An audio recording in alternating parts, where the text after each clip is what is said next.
तो आप सभी को नमस्ते प्रणाम। मैं आपका अपना ठाकुर प्रखर सिंह और रात के 10 बज चुके हैं और कहानी का जो सिलसिला है बदस्तूर जारी है।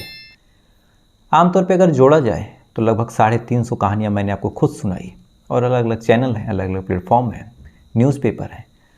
तो आपने न जाने कितनी कहानियाँ खुद सुनी होंगी, न जाने कितनी घटनाओं के बारे में आप डेली जानते हैं। और अगर क्राइम फील्ड की बात करें तो कहानी कई तरह की होती है। पहला होता है कि कुछ क्राइम हुआ, फ़ौरन पता चल गया। कुछ हुआ कि हफ्ते 2 हफ्ते लग गए या फिर महीने लग गए। कई केस ऐसे होते हैं कि 1 साल का वक्त लगता है, यानी कातिल ने कत्ल किया या फिर चोरी हुई, लूट हुई, डकैती हुई। पुलिस वाले केस को सुलझाने जुटते हैं और लगभग 1-2 साल लगता है। और 1-2 साल की कड़ी मशक्क़त के बाद अगर जो कातिल है वो फरार है तो फिर 1-2 साल में उसको खोज के गिरफ्तार करते हैं। लेकिन क्या हो अगर एक कातिल हो और उसके साथ कई लोगों ने और कत्ल किया? सारे सबूत, सारे गवाह कातिल की तरफ इशारा कर रहे हैं। पुलिस वाले भी जान रहे हैं कि हाँ यही कातिल है, इसका पूरा प्लान है। इतना होने के बाद पुलिस वाले जब दबिश डालने जाएं, उसको पकड़ने जाएं, तो जितने लोगों ने कत्ल किया सारे लोग तो पुलिस वालों के हत्थे चढ़ जाते हैं। उनके खिलाफ मुकदमा भी चलने लगता है। लेकिन एक ऐसा कातिल जो उस टाइम पुलिस के चंगुल से निकलता है और दशकों तक यानी 10 साल गुजर गए। थाने में न जाने कितने पुलिस वाले आए, न जाने कितने लोगों ने उस केस की जांच की, लेकिन 10 साल गुजर गए और वो कातिल पुलिस वालों के हत्थे नहीं चढ़ा। और इससे भी ज़्यादा हैरान करने वाली बात यह थी कि बाकी जो लोग गिरफ्तार हुए वो सारे लोग पुरुष थे और इकलौती जो 10 साल से गायब थी, जो पुलिस वाले जिसे 10 साल से खोज रहे थे, वो एक महिला। तो अपने आप में बेहद अजीब बात होगी। और आज की कहानी ठीक ऐसी ही एक कहानी है। तो सीधा सीधा इस कहानी का रुख करते हैं। और इस कहानी की शुरुआत होती है दिल्ली से और बात अभी कल की है। आज 22 तारीख है, कल की बात है, यानी 21 सितंबर साल 2023 की। 21 सितंबर साल 2023 दिल्ली का एक थाना सागरपुर थाना, और इसी सागरपुर थाने में एक जगह लगती है शिवपुरी, एक मोहल्ला है बेसिकली। इसी मोहल्ले में एक महिला जो किराए के मकान में रहती थी कई सालों से, लगभग 10 साल से। वहीं पे उसने कुछ छोटी मोटी नौकरी भी की थी। टाइम से जॉब पे जाती, जॉब से आती, ना ज़्यादा किसी से मतलब। आसपास के लोगों में वो घुल मिल के रहती, तो यहाँ से भी सारे लोग उसको अच्छा ही समझते थे। सारी चीज़ें बिल्कुल ठीक चल रही थी। साल जैसे जैसे गुजर रहा था, इस महिला की जान पहचान आसपास के इलाकों में भी ठीक ठाक। लेकिन इसी बीच अभी कल की बात है, इसी मोहल्ले में कुछ लोग जाते हैं। जाने के बाद फिर गुपचुप तरीके से कुछ लोगों से कुछ पूछते हैं। पूछने के बाद फिर सारे लोग एक बार कंफर्म जब होते हैं तो फिर एक घर पे दबिश डालते हैं। डालने के बाद दरवाज़ा खटखटाते हैं। खटखटाने के बाद जिस महिला के बारे में मैंने आपको बताया, यही महिला निकलती है। निकलने के बाद अब मौके पे 5 से 6 लोग खड़े थे। उसमें से कुछ महिलाएं थी, कुछ पुरुष थे। और ये तमाम लोग पहले तो उस महिला को ऊपर से नीचे तक देखते रहते हैं। फिर कुछ देर मोबाइल में देखते हैं, फिर कुछ लोग कागज़ों में देखते हैं। अब ये तमाम चीज़ जब ये महिला देखती है तो उसे कुछ समझ नहीं आ रहा है कि ये क्या हो रहा, कौन है ये लोग और इस तरह से क्यों। अब महिला पूछती है कि आप लोग कौन हैं? तो इन्होंने अपने बारे में कुछ नहीं बताया, बस एक सवाल पूछा कि क्या आपका नाम चंदन देवी है? अब ये नाम जैसे ही महिला सुनती है तो सुनने के बाद एक तरह से बदहवास हो जाती है, क्योंकि न जाने कितने सालों से ये नाम उसने कभी सुना ही नहीं था। अब महिला बदहवास, उसको कुछ समझ नहीं आ रहा कि हाँ कहें ना कहें, क्या कहें, कौन है ये लोग। अब इससे पहले कि वो महिला कुछ कह पाती, कुछ पूछ पाती कि आप कौन हैं, इन लोगों ने दूसरा सवाल दाग दिया। और दूसरा सवाल था कि क्या आप बिहार से हैं? अब ये सवाल सुनने के बाद महिला फिर एकदम परेशान, ये कौन है, इस तरह से कैसे पूछ रहा। महिला एकदम पत्थर की बुत बने वहाँ पे खड़ी। अब इससे पहले कि फिर कुछ हो, सामने वाले लोगों ने तीसरा सवाल दाग दिया कि क्या आप पप्पू सिंह की पत्नी हैं? अब ये जैसे ही तीसरा सवाल उस महिला के सामने इन लोगों ने पूछा, महिला की एकदम सिट्टी पिट्टी गुम। उसे ऐसा लग रहा था देखने में ही कि जैसे कोई ऐसा बड़ा राज खुल गया जो न जाने कितने सालों से दफन था। अब घर के सामने भीड़, कुछ महिलाएं हैं, कुछ पुरुष हैं, सब सिविल ड्रेस में हैं और पहनावे ओढ़ावे से लग रहा था कि जैसे कुछ अच्छी मुकामे पे हैं, अच्छी किसी जगह से ये बिलोंग करते हैं। तो आसपास के लोगों में भी जिज्ञासा, वो भी अब आके खड़े, पूछताछ इधर चल रही। लगभग आधे घंटे तक ये नाटक चला। आधे घंटे तक ये लोग कभी उस महिला का चेहरा देखते, कभी पूछताछ करते, कभी कहते कि तुम बिहार से हो। और ये तमाम सवाल जब पूछा जाता तो आसपास के जो लोग थे उनको अपने कानों पर यकीन नहीं होता, ये क्या पूछ रहे हैं। जिस महिला का नाम वो कुछ और जानते थे, जिसका एड्रेस वो कुछ और जानते थे, उसके बारे में ये लोग इस तरह से कैसे कह सकते हैं कि क्या आप बिहार की हो, क्या आप चंदन देवी हो। बहरहाल इससे पहले कि कोई कुछ कह पाता, कोई कुछ बोल पाता, दो महिलाएं आगे आती हैं और इस महिला को पकड़ती हैं। पकड़ने के बाद कहती हैं कि चलो चंदन, तुम्हारा खेल ख़त्म हुआ, बहुत घुमा लिया, बहुत परेशान कर लिया, और अब ससुराल चलने की तैयारी करो। इतना कहते हैं, महिला न कुछ बोलती है, न कुछ समझ पाती है, बस चुपचाप से चल पड़ती है। इस महिला को ले जाके एक गाड़ी में बैठाया जाता है। बैठाने के बाद अब गाड़ी धीरे धीरे चलने लगती है। आसपास के जितने लोग थे उनको न कुछ समझ में आ रहा कि क्या हो रहा। जो इस मकान का मालिक था उसको भी कुछ नहीं पता कि क्या हो रहा। सारे लोग एकदम एक दूसरे से पूछ रहे हैं कि कौन थे ये लोग, क्यों लेके गए, क्या गलती थी। कपड़ों से लग रहा था, और फिर जब गाड़ी देखी गई तो पता चला कि ये लोग पुलिस के थे, और पुलिस वाले इस महिला को 10 साल से खोज रहे थे, और इस महिला को अंत में 10 साल बाद गिरफ्तार किया गया।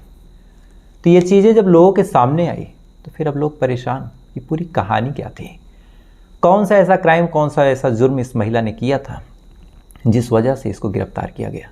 तो फिर यहीं से कहानी 11 साल पहले चली जाती है, और कायदे से कहें तो 12 साल पहले, यानी साल 2011 की ये बात है।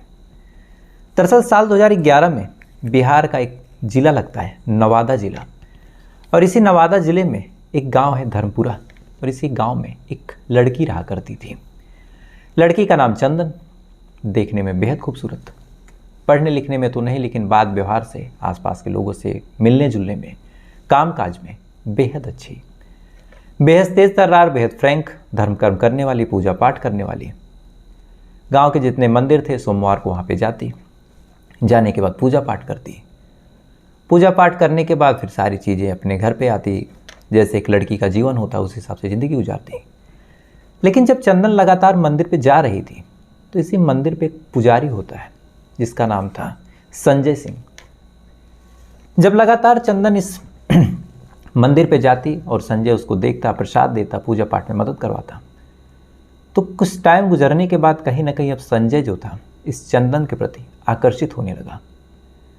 अब आकर्षित हो गया, लेकिन बोले कैसे, क्योंकि मंदिर का एक पुजारी था, अपनी एक गरिमा थी। कुछ दिनों तक ये देखता है, कुछ दिनों तक बात करने की कोशिश करता है। कहीं ना कहीं लगातार उसी मंदिर पे आने की वजह से जो चंदन थी वो भी अब पंडित से थोड़ा सा फ्रैंक हो गई थी। तो थोड़ा सा जब वक्त गुजरा और चंदन को लगा और इस संजय को लगा कि अब दोनों एक दूसरे से कंफर्टेबल हैं, तो फिर इसी बात का फ़ायदा उठा के जो संजय था वो अपने दिल की बात इससे कह देता है और कहता है कि मैं तुम्हें पसंद करता हूँ। अब ये चीज़ जब चंदन सुनती है तो शायद कहीं ना कहीं चंदन भी अब इसको पसंद करती थी, वो भी हाँ कर देती है। इसके बाद अब इन दोनों का प्रेम प्रसंग वहीं से शुरू। दोनों का जब मिलने का मन होता तो मंदिर का बहाना था। चंदन जब भी चाहती तब मंदिर पे आते, उसी मंदिर पे दोनों मिलते, बातचीत करते, एक दूसरे के साथ वक्त गुजारते। वक्त गुजारने के बाद फिर किसी को कोई डाउट भी नहीं, किसी को कोई शक भी नहीं। दोनों का प्यार, दोनों का प्रेम प्रसंग एक दूसरे के साथ आगे बढ़ने लगा। दोनों अब एक दूसरे के साथ जीने मरने की कस्में खाने लगे। वक्त के साथ साथ दोनों एक दूसरे के प्यार में सीरियस। इधर संजय को पूरी उम्मीद थी कि जो चंदन है वो मुझसे शादी करेगी, इधर चंदन भी चाह रही थी कि हम दोनों शादी कर लें, लेकिन शायद किस्मत को कुछ और ही मंजूर था। लगातार संजय इससे प्यार करने के लिए, इससे शादी करने के लिए बेताब, इधर चंदन भी बेताब। लेकिन जैसे जैसे वक्त गुजरा, इधर जब चंदन बड़ी हुई तो फिर ये हुआ कि परिवार वालों ने अब रिश्ता देखना शुरू किया। अब रिश्ता जब देखना शुरू किया तो ना ही चंदन ने अपने दिल की बात परिवार वालों से कह पाया और ना ही संजय ही कभी हिम्मत कर पाया कि एक बार जाएं और चंदन के परिवार वालों से बातचीत करें। दोनों अंदर ही अंदर घुटते रहे। इधर चंदन की शादी एक कोहिला गांव है, इसी नवादा थाने में, नवादा ज़िले में, इसी कोहिला गांव के रहने वाले पप्पू सिंह से फिक्स हो जाती है। फिक्स होने के बाद दोनों की शादी हो गई। अब शादी पप्पू सिंह से हो गई, लेकिन जो मन जो तन था वो कहीं ना कहीं अभी भी संजय के नाम था। संजय से जब मौका पाती तब चोरी चोरी बात करती, जब भी मौका पाती उससे मिलने की कोशिश करती, संजय भी उससे मिलने पहुंच जाता। और यह सिलसिला जब लगातार कई महीनों तक गुजरता रहा लगातार ये महिला उस शख्स को बुला बुला के मिलने लगी, तो कहीं ना कहीं ये परिवार वाले भी देखने लगे, यानी जो ससुराल था कोहिला गांव में, वहाँ के लोग भी देखने लगे कि ये किस हिसाब से काम कर रही है और किस हिसाब से फ़ोन पे बात कर रही है। कभी कभार ऐसा हो कि पप्पू घर में आए और देखे कि अचानक से इसका फ़ोन कट हो रहा, कभी कभी ऐसा लगे कि अचानक से मायके जाने की जिद करने लगे। तो ये तमाम चीज़ें जब परिवार वालों ने देखा तो कहीं ना कहीं पप्पू को कहा गया कि तुम अपनी पत्नी के ऊपर नज़र रखो, क्योंकि इसके लक्षण जो हैं वो ठीक नहीं लग रहे हैं। तो फिर पप्पू ने अपनी पत्नी के ऊपर अब नज़र रखना शुरू कर दिया। लगातार उसके मोबाइल को चेक करता, लगातार उसके चीज़ों को फॉलो करता कि वो कहाँ उठ रही है, कहाँ बैठ रही है, किस हिसाब से उसकी हरकतें हैं, मायके कब जा रही है, मायके जाए तो फिर वहाँ पहुँच के पता करना कि कब पहुँची थी कब नहीं, वहाँ से कब चली, फिर ससुराल कब पहुँची। तो ये तमाम चीज़ें जब परिवार वाले करने लगे तो कहीं ना कहीं कुछ सच्चाइयाँ ऐसी थी जो परिवार वालों को पता चलने लगी। परिवार वाले अब जान चुके थे कि ये जो चंदन है अभी भी किसी लड़के के संपर्क में है और शादी होने के बावजूद भी उससे बात करती है। अब ये चीज़ जब पति को पता चली तो जो पप्पू था अब वो गुस्सा करता है। गुस्सा करके अपनी पत्नी यानी चंदन से कहता है कि तुम किसी और से बात कर रही हो, मुझसे शादी हो गई लेकिन अभी भी किसी और के साथ संबंध में हो, इसीलिए अब मैं तुम्हें तलाक दे दूंगा और तुम उसी के पास जाओ, उसी के पास रहो।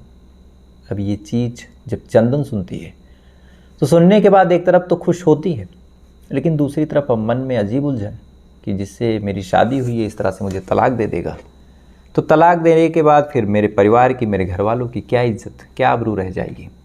अब ये चीज़ जब इसे एहसास हुआ तो अभी अपने पति से रोने गिड़गिड़ाने लगी, साथ ही कहने लगी कि नहीं ऐसा मत करो, मुझे तलाक मत दो। और वो जो लड़का है जिससे मैं बात करती हूँ, मैं अपनी मर्ज़ी से बात नहीं करती, वो मुझसे ज़बरदस्ती बात करता है, मेरे पीछे पड़ा है, मैं खुद नहीं चाहती कि मैं उससे बात करूँ, मैं तो आपसे ईमानदार रहना चाहती हूँ, लेकिन लगातार वो परेशान कर रहा, लगातार वो मुझे फ़ोन कर रहा, तो मजबूरी में मुझे आपसे संबंध बचाने के लिए उससे बात करनी पड़ रही है। चंदन ने अब अपना जब जाल फेंका पप्पू के ऊपर, यानी अपने पति पप्पू के, तो कहीं ना कहीं पप्पू अब इसकी बातों पे कन्विंस हो जाता है और पप्पू को लग जाता है कि सही बात है, मेरी बीवी उससे बात नहीं करना चाहती और जो संजय है वो लगातार मेरी बीवी को ब्लैकमेल कर रहा, इसी वजह से मेरी बीवी लगातार उससे बात कर रही। तो फिर अब क्या?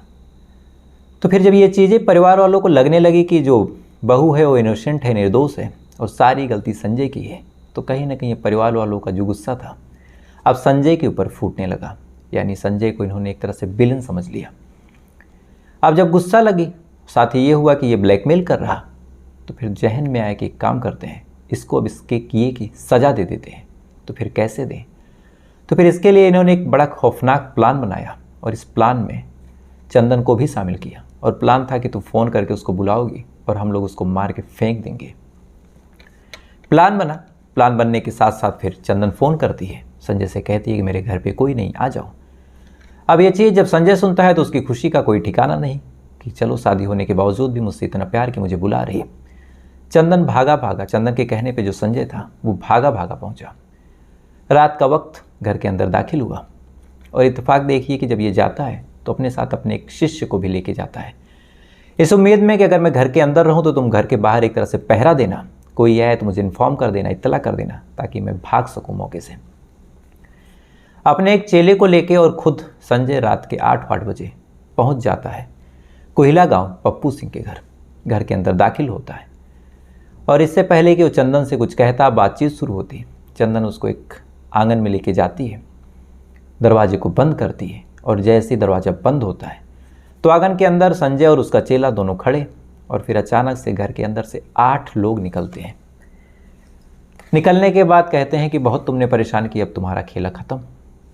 अब इससे पहले कि संजय कुछ कह पाता, कुछ समझा पाता और वो चेला जो था वो कुछ अपना मदद कर पाता, बीच बचाव कर पाता, ये तमाम लोग हमला करते हैं। हमला करने के बाद लाठियों से, डंडों से, धारदार हथियारों से दोनों के ऊपर वार करने लगते हैं, दोनों की बुरी तरह पिटाई करते हैं और सारा फोकस इन लोगों का संजय को मारने पे था। इसलिए जो शिष्य था वो मौके का फ़ायदा उठा के वहाँ से भाग जाता है।